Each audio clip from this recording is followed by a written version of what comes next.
From Hollywood, it's time now for...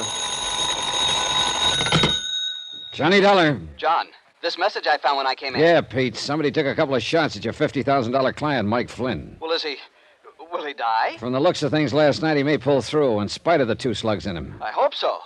Do you know who did it? No idea, but I'm going to try to talk to him. Have you talked to the beneficiary? Not yet. First, I want whatever information I can get from Mike, if he's still alive.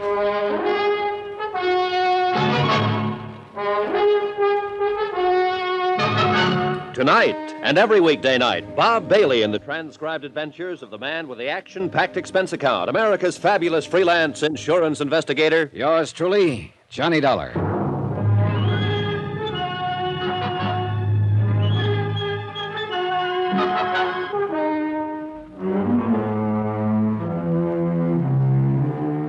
Expense account submitted by Special Investigator Johnny Dollar, location New York, New York. Attention, Peter Branson, Lakeside Life and Casualty Insurance Company. Following is an accounting of expenditures during my investigation of the Indestructible Mike matter.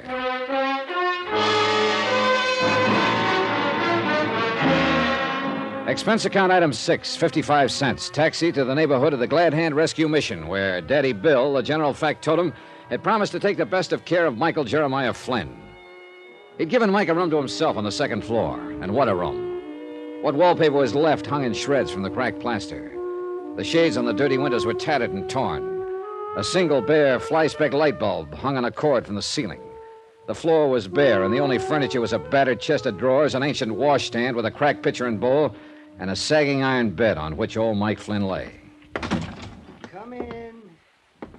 Come in here. Hi.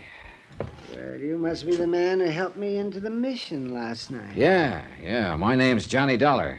Come up to see how you're making out. Well, I'm much obliged to you, Johnny. I'm real obliged to you. Well, how are you feeling this morning? Me? Oh, I'm fine. Never felt better. Sit down. Well, what did the doctor that Daddy Bill got for you have to say? The doctor for me? Oh, now, Johnny, you must be joking. Joking? After you had a couple of slugs tear through you? Here, let me help you. Oh, you want to see him? Sure. Now, wait a minute. Now, just look for yourself here. You see? They just went through my side here, in the front and out the back. Holy. Oh, say, aren't they healing up nicely? Why, that one couldn't have missed your heart by more than 3 inches. But it did. Yes, it did. Not nearly so close as this scar, though. What? Want to see this scar? Look at it right here. Hey, was that a bullet wound, too? No, Johnny. That was just an old ice pick or something. Huh? Somebody in the crowd during that fire down at the battery last. Oh, wasn't that a beautiful fire, Johnny? Did you see that? Oh, but what did these slugs do to you inside? You must be... To me? Oh, not a thing. Well, I'm so durable. Wait a minute. Did you say there was another attempt on your life last week? No, of course not. Just an accident like those shots last night. You think that was an accident? Huh? Why, don't you? Do you know who fired them? Oh, Johnny, I haven't the least idea. Well, where did it happen? I was right here in the mission, and I didn't hear any shots. Oh, dear, no. I was down near my private place. Where's that? Where's that, Mike? Well, I'll tell you, Johnny. It's this way. Daddy Bill and the others here at the mission are real nice to me. Oh, they're real nice. You can see by this lovely private room that they fixed up for me. Yeah, and they'd like for me to stay here all the time. I guess Daddy Bill thinks if I'm here most of the time, I might not drink so much and keep getting into those kind of... Say, do you ever enjoy a little drink, Johnny? Well, on occasion. But you were going to tell me... Sure. Oh, here. Now, I've got a little bottle tucked under the mattress here. Here it is. What under the sun is that? That color, that pink? Yes, that's my favorite, that pink. Straight whiskey costs so much. Even when I have the money now and then. And you know something? I like a little bit more kick in mine. I guess it's kind of a hangover from the Prohibition days. So I mix a little kick into it. Here, Johnny, I want you to try this. Well, that Yeah, pink, go ahead. Oh, you'll like this. Oh, what a wallop. Well... What the Saville? Yes, what that sterno. That's what I add to it, just a little bit of sterno. Mike, this stuff will kill you. Oh, I've been drinking that for years. Look at me, the picture of health. Oh, now, Mike, just listen take a to little me. sip. I'm going to get you a doctor. No, you're not. I won't stand for it. But you've been shot. Oh, no. Just gave me a little twinge or two last night, but now I feel fine. Well, you fell flat on your face when you came in here. Oh, now listen, Johnny. don't you tell Daddy Bill, but I'm afraid it wasn't the bullets last night. It was overindulgence. Oh, brother, I give up. No, don't say that, Johnny. Oh, all right, then how did it happen? Well, I was on my way back here when the car drove by. Oh? Yeah, it sounded to me like a couple of backfires or two, but then I felt this little sting on my side, and that's it. And you call that an accident? Well, of course, the men in the car were probably just having a little friendly How many argument. men? Well, I'm not sure. I think there were only two of them. I waved at them. What kind of a car?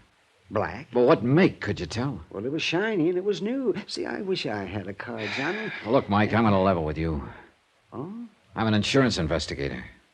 Insurance? Well, say, that's interesting, John. Say, let's have a little drink on that while you tell me about that. No, thanks. And there isn't much to tell, except that I'm here to try to save your life, among other things. Well, no, I don't understand. I'm getting along all right. I've been living it up here in the Bowery for years. Maybe you were getting along okay until you took out that big insurance policy. Yeah, say, wasn't that nice of Mr. Cosgrave? Now, all my life, I wanted to have some life insurance. You know, it gives you a kind of feeling of importance and security. So when he came down here one night and I told him that, why, say, his eyes just lit up, and he said he was going to make me a present of some insurance. Who is this Cosgrave? How much do you know about him? Oh, he's wealthy. I know that much about him. He has a beautiful car and a chauffeur. Does he come down here often? Oh, now and then. Just now and then. Why? Now, I've often wondered about that, Johnny. So one time I asked Daddy Bill, and he said that years ago, when Mr. Cosgrave was young, he came to the mission for help, and Daddy Bill gave it to him. Well, what does he do when he's here? Oh, he brings some food for the brothers.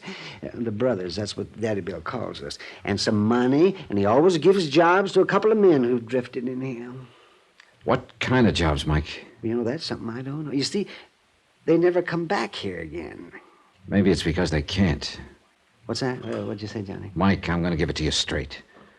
To me, the whole thing smells to high heaven. To me, this Cosgrave sounds like a racketeer. Oh, no, I may be no. wrong. I'll know better when I meet him. And I intend to do that as soon as possible. But right this minute, I bet that he comes down here for only one purpose. To recruit help for some sort of illegal job. Oh, that's a terrible thought, Johnny. When he heard you say you'd like insurance, he jumped at the chance. And why not?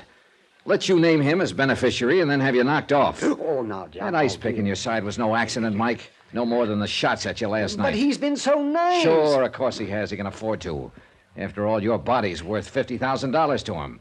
And that's what you're going to be, Mike, just a body. Unless I can do something about Oh, it. and such a nice man, too, really. How has he been getting this money to you? In an envelope. By mail? Usually it's just left here at the mission. By whom? Well, nobody ever seems to know. It's just a plain envelope. It's dropped in the mail. No It's return like- address? No. But I'm sure it comes from Mr. Cosgrave. Say, come to think about it. Say, there was one due yesterday. Every Monday, you know.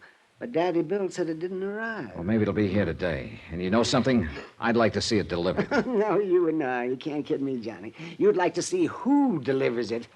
Say, why don't we go downstairs and wait and see? No, easy there, Mike. You're a sick man. Oh, You can't... stop talking that way, sick. Up we go. Oh, no, you can't. In All it, right. in it. Here, let me give you a hand.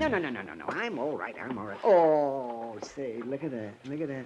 Daddy Bill left my shoes here by the bed for me. Oh, brother, now I've seen everything. Yeah, I put my shoe in there. That's kind of it. Ah, there. Now, there we are, all dressed. I don't know how you do it, Mike. Shall we go downstairs? Sure.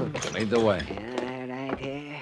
Well, the envelope should be there, because it always comes in the morning when there's nobody here. You know, when Daddy Bill's out shopping and just the door to the assembly room is open for any poor lost soul who wants to come in, wait for the chow line to open. Well, we'll see. And then we'll go to my private place. You see, there are two things I like, Johnny. Yeah? Solitude and crowds of people. Oh, look at there, Johnny. Look at there. There's mail there by the door. You see? Here's my envelope. And my name's on it, too. Wait, Mike. It's all right. You see there, Johnny? A $20 bill. Whee! Let me have that envelope for possible proof. Oh, yes. Here you are, Johnny. Now we can go out, you and I, and we can have a real... Well, now, Johnny, look at that. a package for me, too. Hey, easy, Mike. Let me have that. No. I know what you're thinking. An infernal machine or something. That's exactly what I'm thinking. But you didn't hear it gurgle. Oh.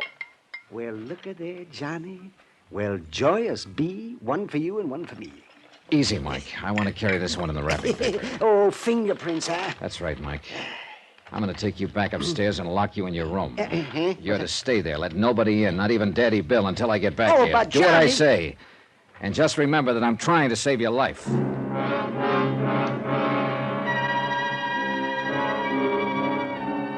Item 7, 270, cab fare uptown to the 18th Precinct Station. The lab boys took over 3 hours while Randy Singer and I talked about cases that we'd handled together in the past. I asked him to dig up whatever he could for me on John Wesley Cosgrave, the man named as beneficiary of Mike's insurance policy. This he promised to do. Finally, a slim, intelligent-looking lieutenant walked in and handed Randy a neatly typed report of the lab's findings in connection with the liquor bottle and envelope I'd given them. Oh, Randy? Not much, I'm afraid, Johnny. Apparently the only prints were those made by the old man and you. Proof that somebody's been pretty darn careful not to be identified. Yeah, that's what... Hey, wait a minute. Huh? Seal on the bottle had been tampered with, so the lab boys opened it. That bottle contained enough wood alcohol to kill an army. Now, if that old boy drinks the way you Good said... Lord, Randy. See you later.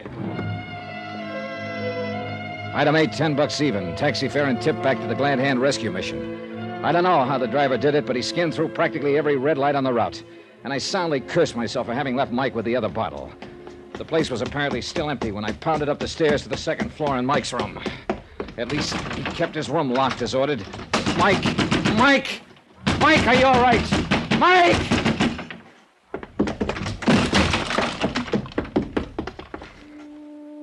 He was stretched out on the old iron bed, his face drawn even whiter than the pillow on which his head rested. The half-empty bottle lay where he dropped it on the floor beside him. And I could have sobbed for the stupid, careless, unthinking way in which I... Mike! Johnny, what a hangover this is going to be.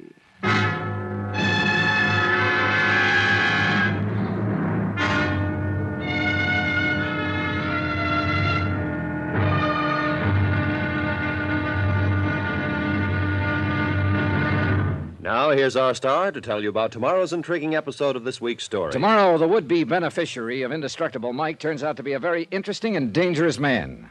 Join us, won't you? Yours truly, Johnny Dollar.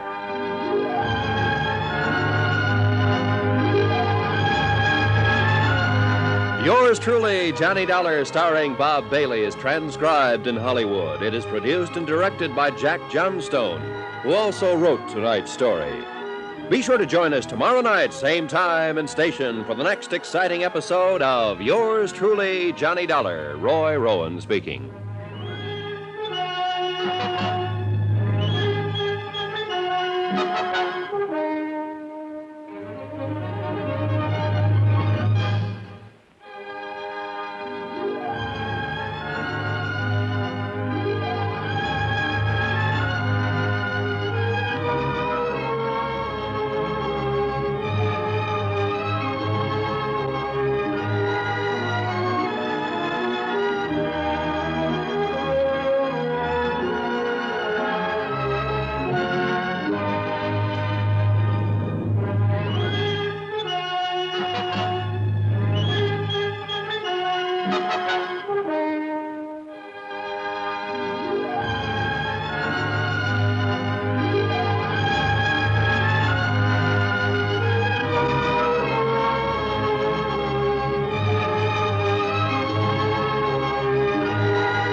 You've been listening to the OTR Gold Network.